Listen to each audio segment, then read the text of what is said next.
ಗೋಧಿ ಹಿಟ್ಟಿನ ಮಾದೋಲಿ ಅಥವಾ ಮಾದ್ಲಿ ಅಂತಾರೆ ಇದಕ್ಕೆ. ಅದನ್ನು ಮಾಡತ್ತೇನೆ ನೋಡಿರಿ. ನಾವು ಒಂದು ಅಳತೆ 2 ಬಟ್ಟಲಿನಷ್ಟು ಗೋಧಿ ಹಿಟ್ಟನ್ನು ಹಾಕಿದ್ದೀನಿ ರೀ. 2 ಬಟ್ಲು ಗೋಧಿ ಹಿಟ್ಟು ರೀ. ಇದೇ ಬಟ್ಟಲಿನಷ್ಟು ಗಿರ್ದ ಬಟ್ಟಲಷ್ಟು ರೀ, ಅರ್ಧಕ್ಕಿಂತ ಕಡಿಮೆ ಬಟ್ಟಲಿನಷ್ಟು ಅಕ್ಕಿ ಹಿಟ್ಟು ಹಾಕ್ಬೇಕು ರೀ ಇದನ್ನು. ಆಮೇಲೆ ಅರ್ಧ ಬಟ್ಟಲಷ್ಟು ಕಡಲೆ ಹಿಟ್ಟು ರೀ. ಇದು ಕಡಲೆ ಹಿಟ್ಟು ಹಾಕ್ಕೋಬೇಕು ರೀ. ಕಡಲೆ ಹಿಟ್ಟು ಹಾಕೋದ್ರಿಂದ ಮಾದ್ಲಿ ತುಂಬ ಸ್ಮೂತಾಗಿ ರುಚಿಯಾಗಿ ಬರುತ್ತೆ ನೋಡಿರಿ. ಆಮೇಲೆ ಸ್ವಲ್ಪ ಉಪ್ಪು ಹಾಕ್ಕೊಂಡು ಕಾಯಿಸಿ ಆರಿಸಿದ ಎಣ್ಣೆನ ಒಂದು 4 ಟೀ ಸ್ಪೂನಷ್ಟು ಎಣ್ಣೆ ಹಾಕ್ಕೋಬೇಕು ರೀ. ಉಪ್ಪು ಸ್ವಲ್ಪ ಹಾಕ್ಕೋಬೇಕು ರೀ. ನೀವು ಗೋಧಿ ಹಿಟ್ಟಿಗೆ ಹೆಂಗೆ ಉಪ್ಪು ಹಾಕಿ ಹಾಕ್ತೀರಿ ಚಪಾತಿಗೆ ಅದೇ ಥರ ರೀ. ಆಮೇಲೆ ಕಾಯಿಸಿ ಆರಿಸಿದ ಎಣ್ಣೆ ರೀ, ಒಂದು 4 ಟೀ ಸ್ಪೂನಷ್ಟು ಹಾಕ್ಕೋಬೇಕು ರೀ.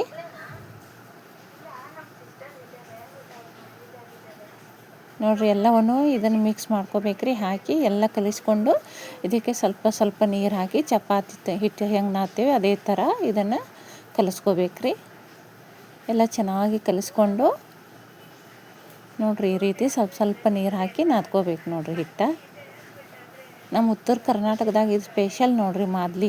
ಸಂಕ್ರಮಣಕ್ಕಂತರೂ ಸ್ಪೆಷಲ್ ರೀ ಇದು ಮಾದ್ಲಿ. ಹಾಗೆ ಯಾವಾಗ ಏನಾರ ಸ್ವೀಟ್ ತಿನ್ಬೇಕು ಅನ್ಸಿರಿ ಇದನ್ನು ಮಾಡ್ತೀನಿ ರೀ. ತುಂಬ ಚೆನ್ನಾಗಿರುತ್ತೆ, ಹೆಲ್ತಿ ಕೂಡ ರೀ ಇದು. ನೋಡಿರಿ, ಹಿಟ್ಟನ್ನು ನಾದಿ ಇದಕ್ಕೆ ಸ್ವಲ್ಪ ಮೇಲ್ಗಡೆ ಎಣ್ಣೆ ಹಚ್ಚಿ ಒಂದು 10 ನಿಮಿಷ ಇದನ್ನು ಮುಚ್ಚಿಟ್ಟು ಬಿಡ್ಬೇಕು ರೀ. ನೆನೆಯುತ್ತೆ. ಅದು ನೆನೆಯುವವರೆಗೆ ನಾವು ಇದಕ್ಕೆ ಬೇಕಾದಂಥ ಬೆಲ್ಲ ಮಸಾಲೆ ಎಲ್ಲ ರೆಡಿ ಮಾಡ್ಕೋಬೇಕು ರೀ.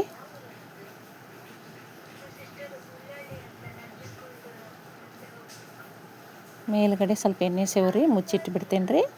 ಹಾಗೆ ಇದಕ್ಕೆ ಬೇಕಾಗಿರುವಂಥ ಬೆಲ್ಲ ರೀ. ಇದಕ್ಕೆ 1 ಬಟ್ಲಿನಷ್ಟೇ ಬೆಲ್ಲ ತೊಗೋತೀನಿ ರೀ ನಾನು. ಇದೇ ಅಳತೆ ಬಟ್ಲಿನಲ್ಲಿ 1 ಬಟ್ಲ ಬೆಲ್ಲ ತೊಗೋತೀನಿ ರೀ. ಬೆಲ್ಲವನ್ನು ಸಣ್ಣಗೆ ಹೆರ್ಚ್ಕೊಂಡು ತೊಗೋತೀವಿ ರೀ. ಹಾಗೂ ಒಣ ಕೊಬ್ಬರಿಯನ್ನು ಹೆರಚಿ ಹುರ್ಕೊಂಡು ಇಟ್ಕೊಂಡೇನಿ ರೀ. ಹಾಗೂ ಪುಟಾಣಿ ಕೂಡ ಸ್ವಲ್ಪ ಬಿಸಿ ಮಾಡ್ಕೊಂಡೇನಿ ರೀ. ಬಡೆ ಸೊಪ್ಪು, ಆಮೇಲೆ ಏಲಕ್ಕಿ ಕೂಡ ರೀ. ಆಮೇಲೆ ಕಸಕಸಿಯನ್ನು ಬಿಸಿ ಮಾಡ್ಕೊಂಡು ಹಾಗೆ ಇಟ್ಕೋತೇನೆ ರೀ. ಅದನ್ನು ಮೇಲ್ಗಡೆ ಉದುರ್ಸೋಕ್ಕೆ ಏಲಕ್ಕಿ, ಕೊಬ್ಬರಿ, ಪುಟಾಣಿ, ಬಡೆ ಸೊಪ್ಪು ಎಲ್ಲ ಬಿಸಿ ಮಾಡಿ ಇದನ್ನು ಮಿಕ್ಸಿ ಜಾರಲ್ಲಿ ಹಾಕಿ ಪೌಡ್ರ್ ಮಾಡ್ಕೋತೇನೆ ನೋಡ್ರಿ. ಎಲ್ಲ ಅದನ್ನು ಪೌಡ್ರ್ ಮಾಡ್ಕೋಬೇಕ್ರಿ.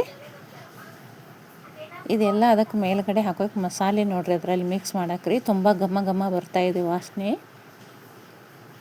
ನೋಡಿರಿ. ಈ ಥರ ಎಲ್ಲ ಪೌಡ್ರ್ ಮಾಡ್ಕೊಂಡು ಹಾಕೋಬೇಕ್ರಿ. ಒಬ್ಬೊಬ್ರು ಕೊಬ್ಬರಿ ಎಲ್ಲ ಹೆರಿಚಿ ಹಾಕ್ತಾರೆ, ಆದರೆ ಎಲ್ಲ ಬಾಯಲ್ಲಿ ತರಿ ತರಿಯಾಗಿ ಬರುತ್ತಲ್ರಿ. ನಾವು ಅದಕ್ಕೆ ಪೌಡ್ರ್ ಮಾಡಿ ಹಾಕ್ತೀನಿ ರೀ ನಾನು. ಇದು ಕಸಕಸಿ ರೀ, ಸ್ವಲ್ಪ ಬಿಸಿ ಮಾಡಿ ಇಟ್ಕೊಂಡೇನಿ ರೀ. ಈಗ ನೆನೆದೈತಲ್ರಿ ಹಿಟ್ಟು, ಇದನ್ನು ಚಪಾತಿ ಥರ ದಪ್ಪ ದಪ್ಪ ಲಟ್ಟಿಸ್ಬೇಕ್ರಿ. ತೆಳ್ಳಗೆ ಎಲ್ಲ ಸ್ವಲ್ಪ ದಪ್ಪ ದಪ್ಪನೇ ಲಟ್ಟಿಸಿ ಬೇಯಿಸ್ಕೊಂಡು ಇಟ್ಕೋಬೇಕ್ರಿ. ಇದನ್ನೆಲ್ಲ ಹಿಟ್ಟು ಒಂದೊಂದೇ ಉಳ್ಳಿ ಮಾಡಿ ನಾವು ಚಪಾತಿ ಬೇಯಿಸ್ತೀವಲ್ರಿ, ಆದರೆ ಎಣ್ಣೆ ಹಚ್ಚಬಾರ್ದು, ಹಾಗೆ ಬೇಯಿಸ್ಬೇಕ್ರಿ. ಇದನ್ನು ಹಾಗೆ ಲಟ್ಟಿಸಿ ಏನು ಮಡಚೋದಿಲ್ಲ ರೀ. ಹಾಗೆ ಪ್ಲೇನಾಗಿ ಲಟ್ಟಿಸ್ಬೇಕು, ಹಾಗೆ ಬೇಯಿಸ್ಕೊಳ್ಳೋದು ನೋಡಿರಿ. ಸ್ವಲ್ಪ ಚೆನ್ನಾಗಿ ಬೇಯಿಸ್ಕೋಬೇಕ್ರಿ, ಹಸಿ ಉಳ್ಕೊಬಾರ್ದು.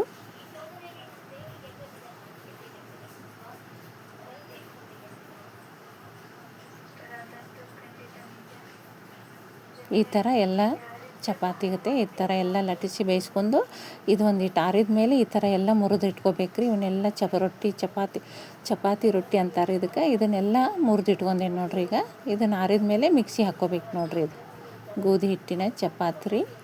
ಮಿಕ್ಸಿ ಮಾಡ್ಕೋಬೇಕು ನೋಡ್ರಿ. ಇದು ಸಣ್ಣಗೆ ರವೆ ಥರ ಆಗಬೇಕ್ರಿ. ಇದು ಮಿಕ್ಸಿ ನೋಡಿರಿ, ಈ ಥರ ನುಣ್ಣಗೆ ಆಗಬೇಕು ನೋಡಿ. ಎಷ್ಟು ಚೆನ್ನಾಗಿ ನುಣ್ಣಗೆ ಪೌಡ್ರ್ ಆಗಿದೆ ಅಲ್ರಿ ಇದು. ಇದೇ ಥರ ಎಲ್ಲವನ್ನು ಮಿಕ್ಸಿ ಮಾಡಿಕೊಂಡ್ರಿ.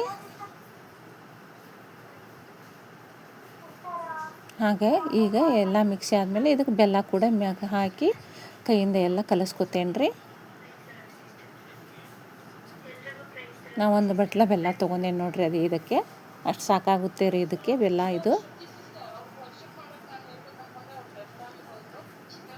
ನೋಡಿರಿ, ಈ ಥರ ಎಲ್ಲ ಬೆಲ್ಲ ಮಿಕ್ಸ್ ಮಾಡ್ಕೊಂಡು ಇದನ್ನು ಮಿಕ್ಸ್ ಆದಮೇಲೆ ಸ್ವಲ್ಪ ಸ್ವಲ್ಪನೇ ಮಿಕ್ಸಿ ಜಾರಲ್ಲಿ ಹಾಕಿ ಸ್ವಲ್ಪ ಗಿರ್ ಅನ್ನಿಸಿ ಸ್ವಲ್ಪ ಗಿರ್ ಅನ್ನಿಸಿ ತೆಗೆದುಬಿಡ್ಬೇಕು ರೀ. ಯಾಕಂದರೆ ಬೆಲ್ಲ ಸ್ವಲ್ಪ ಕುಡ್ಕೊಲಿ ಅಂಥೇಳಿ ಅಷ್ಟೇ ರೀ.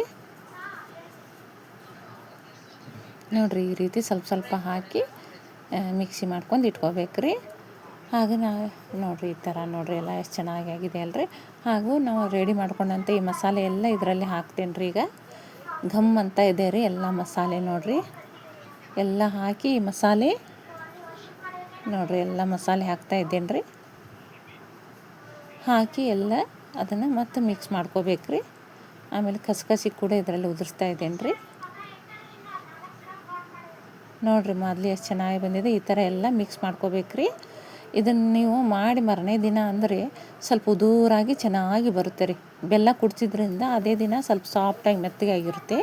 ಮಾರನೇ ದಿನ ತುಂಬ ಚೆನ್ನಾಗಿ ಉದುರಾಗಿ ಬಂದಿರುತ್ತೆ ನೋಡಿರಿ. ಬಾಯಲ್ಲಿಟ್ಟರೆ ಕರ್ಗೋದಂಗೆ ಆಗುತ್ತೆ ನೋಡಿರಿ. ಇದಕ್ಕೆ ಹಾಲು ತುಪ್ಪ ಹಾಕ್ಕೊಂಡು ತಿಂದರೆ ತುಂಬ ರುಚಿಕರ. ಇದರ ಮುಂದೆ ಏನು ಬೇಡಪ್ಪ ಅನಿಸುತ್ತೆ ನೋಡಿರಿ, ಅಷ್ಟು ರುಚಿಕರವಾಗಿರುತ್ತೆ. ನೀವು ಕೂಡ ಮಾಡಿ ನೋಡ್ತೀರಲ್ವಾ? ಕಮೆಂಟ್ ಮಾಡಿ ಪ್ಲೀಸ್, ಲೈಕ್ ಮಾಡಿ, ಸಬ್ಸ್ಕ್ರೈಬ್ ಆಗಿ. ನೋಡಿ ಎಷ್ಟು ಚೆನ್ನಾಗಿ ಬಂದಿದೆ ಮಾದಲಿ. ನಿಮಗೂ ಇಷ್ಟನಾ ರೀ? ನೋಡಿರಿ ಎಷ್ಟು ಚೆನ್ನಾಗಿ ಬಂದಿದೆ ಮಾದಲಿ, ರೆಡಿಯಾಗಿದೆ.